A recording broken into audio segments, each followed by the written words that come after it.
très bonne valeur prédictive négative quant au contexte clinique de la personne âgée. Donc, premièrement, index de morbidité pour les personnes âgées.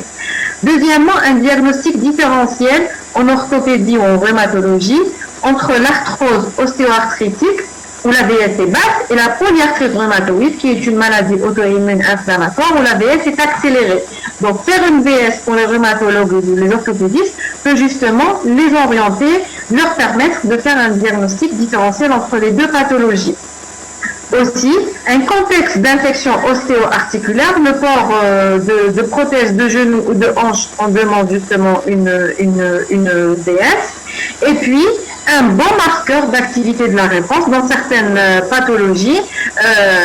Je vous donne comme exemple la polyarthrite rhumatoïde. Si vous avez une polyarthrite rhumatoïde et que vous prenez un traitement, le méthotrexate ou des anti-inflammatoires, le rhumatologue va vous demander de façon régulière à faire une vitesse de sédimentation, une VS, qui est un bon témoin de l'inflammation et d'une réponse thérapeutique. Si le patient répond bien à ses anti-inflammatoires et à son méthotrexate, la VS a tendance à se corriger avec le temps.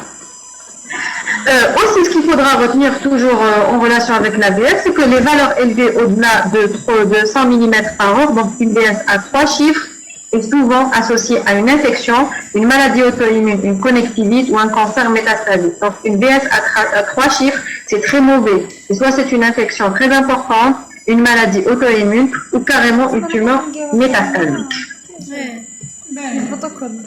Alors, le deuxième examen que je pourrais réaliser,